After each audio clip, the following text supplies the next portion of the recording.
So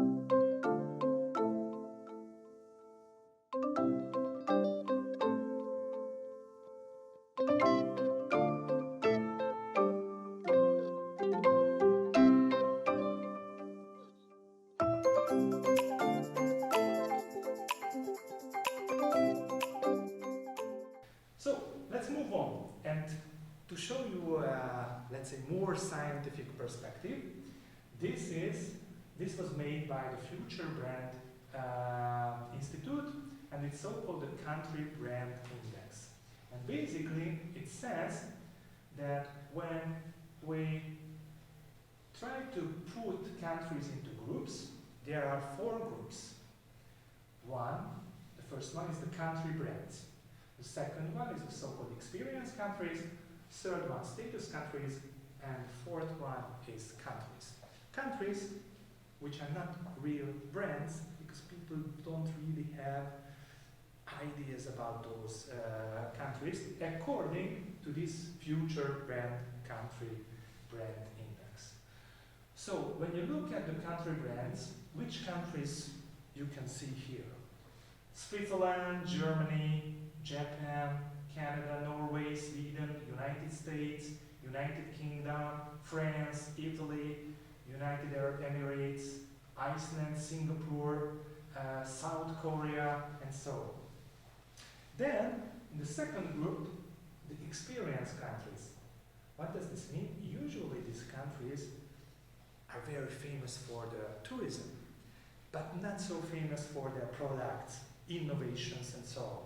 Here you will find Spain, Portugal, Costa Rica, Thailand, Greece, Egypt, Mexico. Then there are the status countries according to this Future Brand Country Brand Index. The countries which belong here are the opposites of these countries. So basically famous for innovation, products and so on. Belgium, Qatar, Bahrain are here. And then there are countries which are, of course, important countries, but we cannot really consider them as brands. These countries are not so famous yet, I would say, for tourism or for innovations or for products. And Central Eastern European countries belong to this group. Hungary is here, Estonia is here, Poland is here, Romania is here, Bulgaria is here, but there are some other countries as well, from South America, for example, or from Africa, or former Soviet Union countries as well. But when we look at these figures and illustrations, always take into account that this is according to that Future Brand Country Brand methodology, and there are several other methodologies.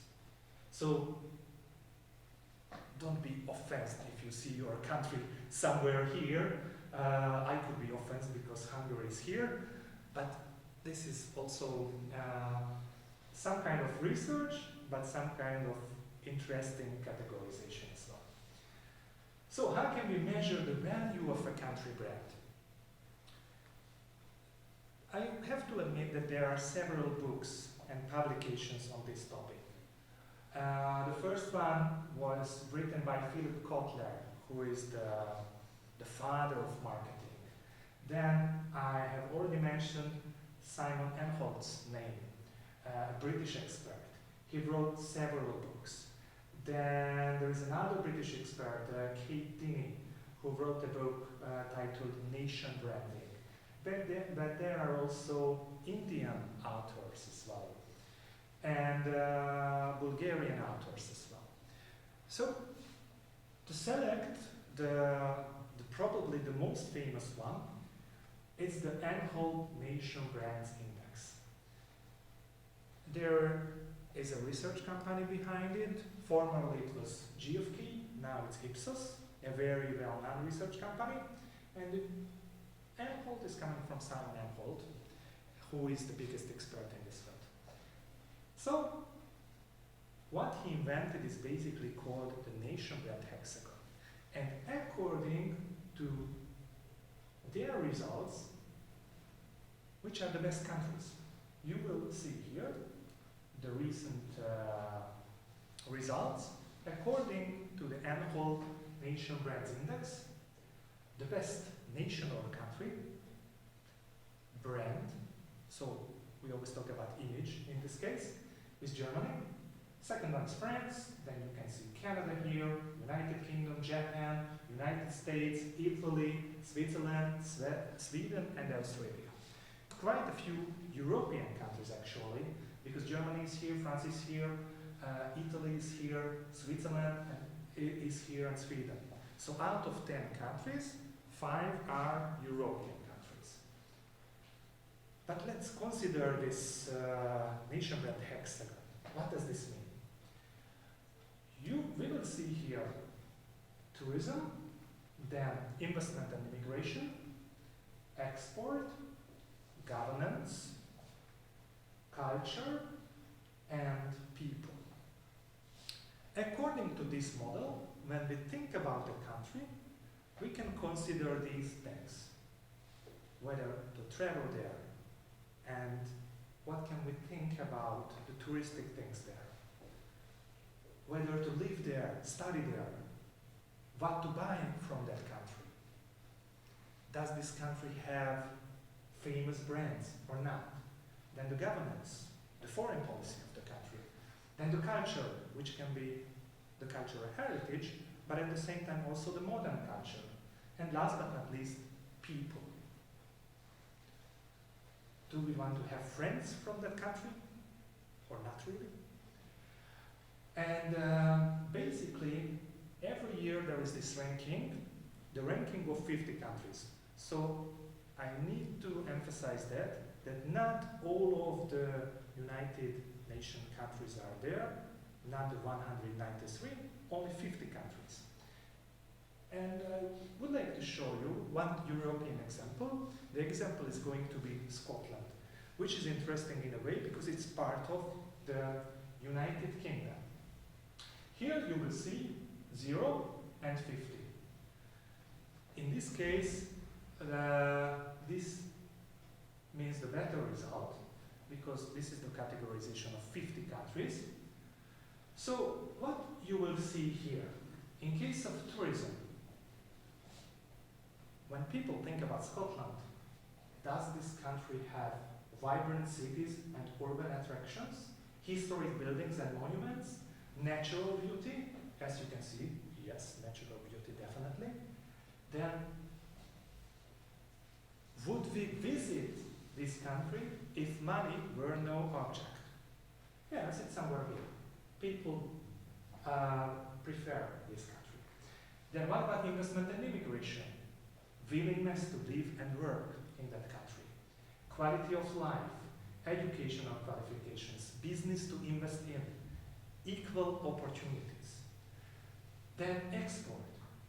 What's the contribution to innovation and science? What are the products and services coming from Scotland? Is the country considered a creative place or not? Then, when we talk about governance, is the government competent and honest, fair and respectful of citizens' rights? International peace and security is important there or not? Do they care about environmental protection? Do they make efforts to reduce global poverty? Then, culture is here. Excellence in sports, cultural heritage, contemporary culture.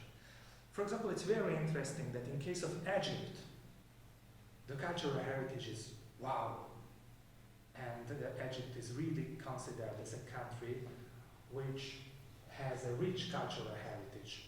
Just think about the pyramids. But when we think about contemporary culture, do we know any famous pop singer from Egypt? A recent movie from Egypt? Or a famous sportsman, athlete from Egypt? Probably not. And this is always about image. This is not about the facts. This is about image. And the last but not least, people. Make people feel you welcome? Is this a friendly country in general, or people, friendly people living there, and valuable employees? So as you can see, it's quite a complex model. But there are other models, of course. There is this future brand country index. And according to the last one, the results of 2019, year 2019, here, not Germany is the first country, or the best country, but Japan.